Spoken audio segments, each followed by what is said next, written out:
ಭೀಮಾ ನದಿ ಪ್ರವಾಹ ಬಾಧಿತರಿಗೆ ಮಠದಿಂದ ನೆರವು 40 ಕುಟುಂಬಗಳಿಗೆ ದವಸ ಧಾನ್ಯ ಕಿಟ್ ವಿತರಣೆ. ಆಲ್ಮೇಲ ತಾಲೂಕಿನ ಕುಮಸಿಗಿ ಗ್ರಾಮದಲ್ಲಿ ಭೀಮಾ ನದಿಯ ಪ್ರಭಾವದಿಂದ 40 ಮನೆಗಳು ನೀರಿನಲ್ಲಿ ಮುಳುಗಿ ಗ್ರಾಮಸ್ಥರ ಬದುಕು ಚಿಂತಾಜನಕವಾಗಿದೆ. ಮನೆ ಕಳೆದುಕೊಂಡ ಬಾಧಿತರು ಪ್ರಸ್ತುತ ಕುಮಸಿಗಿ ಸರ್ಕಾರಿ ಶಾಲೆಯಲ್ಲಿ ತಾತ್ಕಾಲಿಕವಾಗಿ ವಾಸಿಸುತ್ತಿದ್ದಾರೆ.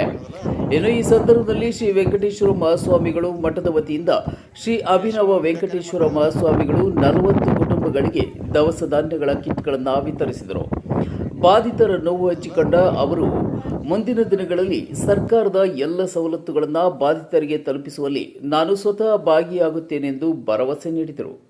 ಇನ್ನು ಇದೇ ಸಂದರ್ಭದಲ್ಲಿ ರಾಜ್ಯ ಕಬ್ಬು ಬೆಳೆಗಾರರ ಸಂಘದ ಸಿಂದಗಿ ತಾಲೂಕು ಅಧ್ಯಕ್ಷರಾದ ದರಪ್ಪಗೌಡ ಬಿರಾದರ್ ಅವರು ಮಾತನಾಡಿ, ಭೀಮಾ ನದಿಯ ಪ್ರಭಾವದಿಂದ ಕಬ್ಬು, ಹತ್ತಿ, ತೊಗರಿ ಸೇರಿದಂತೆ ಹಲವು ಬೆಳೆಗಳು ನಾಶವಾಗಿವೆ.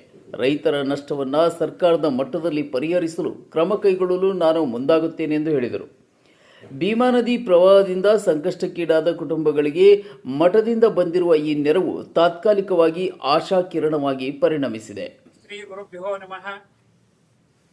ವಿಜಯಪುರ ಜಿಲ್ಲೆ ಆಲ್ಮೇಲ್ ತಾಲೂಕಿನ ಸುಕ್ಷೇತ್ರ ಕುಮಸಗಿ ಗ್ರಾಮದಲ್ಲಿ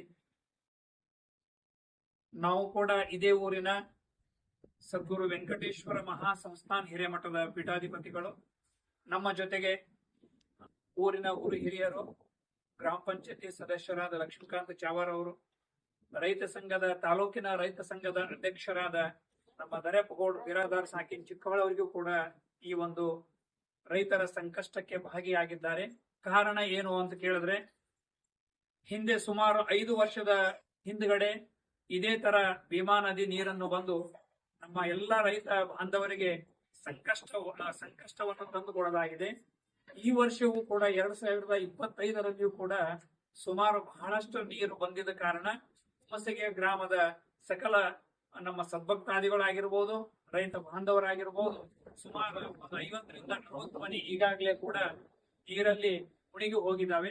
ಕಾರಣ ಏನು ಅಂತ ಕೇಳಿದ್ರೆ, ನಮ್ಮ ಸರ್ಕಾರದವ್ರಿಗೆ ನಾವು ಏನ್ ಕೇಳ್ತೀವಪ್ಪ ಅಂತ ಕೇಳಿದ್ರೆ, ಒತ್ತಿ ನಾವು ಏನ್ ಕೇಳ್ತೀವಿ ಅಂತಂದ್ರೆ, ನಮ್ಮ ಕುಮಸಿಗಿ ಗ್ರಾಮದ ಒಂದು ಯಾರು ಮುಳುಗಡೆ ಆಗಿದಾವಲ್ಲ ಅವರಿಗೆ ಒಂದು ಸ್ಥಳಾವಕಾಶ ಮಾಡಿಕೊಡ್ಬೇಕು.